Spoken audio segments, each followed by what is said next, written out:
Boa noite, professor. São 15 jogos na Série A e 13 pontos conquistados. Qual é a análise que pode se fazer dessa parte de campeonato, quase a metade do campeonato, e o Bahia brigando na parte de baixo da tabela? Boa noite. Está desligado lá. Boa noite. É obviamente um cenário que não é bom, mas é um cenário que nós temos que contrariar com trabalho.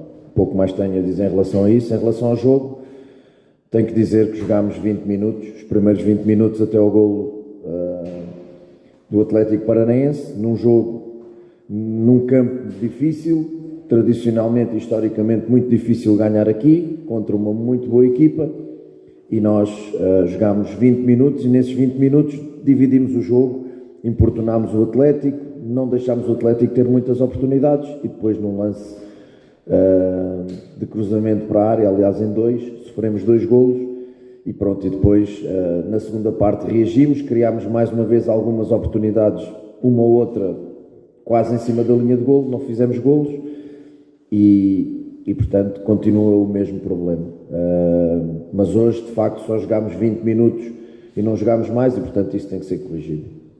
Renato, boa noite. São quase 8 meses de trabalho. Eu queria que você fizesse uma avaliação sua de quais são os principais atributos, né, positivos que você avalia desse seu trabalho à frente do Bahia, juntamente com os jogadores. São 7 meses de trabalho, um mês de pré-época, pré-temporada com 3 ou 4 reforços, com os reforços a chegarem, com um elenco completamente novo e eu não faço milagres. Renato, a minha pergunta é exatamente sobre isso, né? Nós estamos no meio de uma janela, você ainda espera pela chegada de mais reforços para que o Bahia possa se qualificar melhor e fazer um campeonato mais tranquilo? Sim, é uma questão de como eu já disse, os processos custam sempre no início, as pessoas querem tudo para ontem e entendem que 6 ou 7 meses é muito tempo, para um elenco com 20 jogadores novos não é muito tempo, lamento, e não é muito tempo porque nós não temos tempo para treinar, grande parte das vezes não temos tempo para treinar. Repito, estamos com 42 jogos em 7 meses, isto não existe em lado nenhum. Mas isto é a realidade que existe e, portanto, mas sendo a realidade que existe, não faz de nós, como eu já disse, milagreiros. Nós temos de ter tempo para trabalhar, não tivemos o plantel no início completamente junto, já disse porquê, porque as negociações são difíceis, qualquer treinador gostaria de no primeiro dia de trabalho ter o elenco fechado, não teve, e, portanto, nós temos que trabalhar em função daquilo que existe. A janela está aberta, estamos a tentar reforçar a equipa, em função disso melhorar o elenco, mas também é verdade, para além disso é preciso nós continuarmos a trabalhar, continuarmos a ter paciência, somarmos as boas exibições que temos feito, porque os detalhes vão deixar de nos prejudicar, em função daquilo que tem acontecido nos últimos jogos. Nós temos jogado, temos sido penalizados, repito, pelos detalhes, não temos feito golos em ocasiões flagrantes ainda hoje outra vez, portanto, não vejo outra forma que não seja continuar a trabalhar.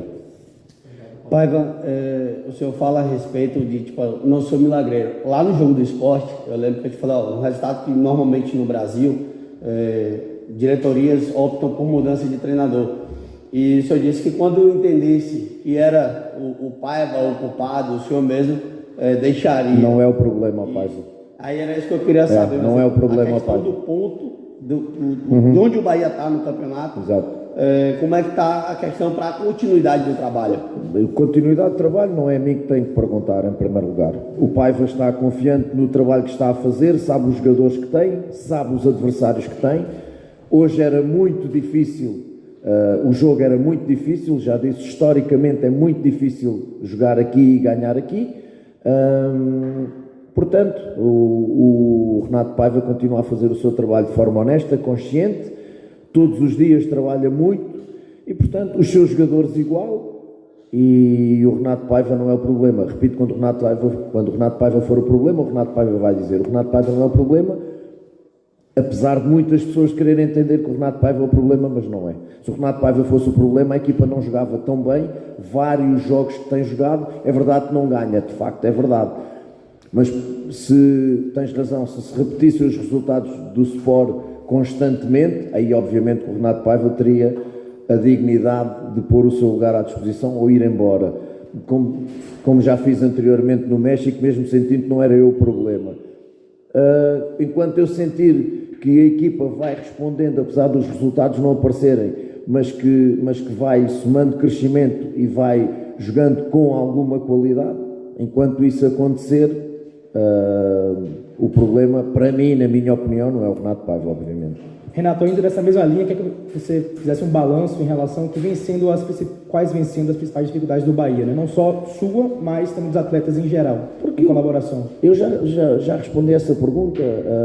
Falta de tempo para trabalhar desde o início da época com o elenco todo, falta de tempo quando tivemos o elenco todo, somam-se os jogos e são poucas as semanas completas que nós temos. Curiosamente, as semanas completas de trabalho normalmente acabam em bons jogos.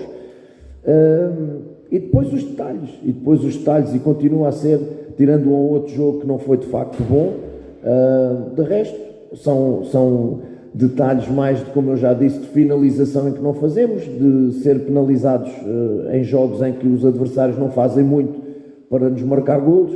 Portanto, eu já disse aos jogadores, sinto claramente que a chave vai virar, não tenho dúvidas nenhumas disso em função daquilo que eles trabalham, em função de grande parte dos jogos que eles fizeram de grande qualidade. Eu lembro-me de 3, 4 jogos, se tanto, em que nós de facto não jogámos bem.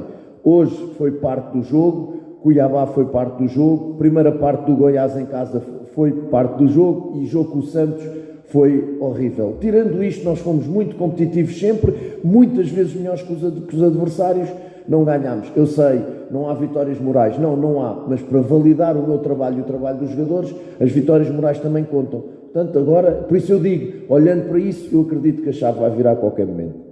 Pai, você é um técnico que trabalhou bastante com divisão de base, conhece bem, talvez, digamos assim, o momento de subir um garoto. Você subiu o Rian esse ano. Hoje você tinha uma equipe desfalcada no ataque demais, você só tinha o Arthur Salles no banco que não foi utilizado. Como é que está a situação de transição base profissional, já que o Sub-20 do Bahia também passou por uma mudança, mas base profissional, garotos como Vitinho ou outros nomes que pudessem aparecer, ou até mesmo Everton e Patrick Veron, que nesse momento não estavam entre os relacionados hoje?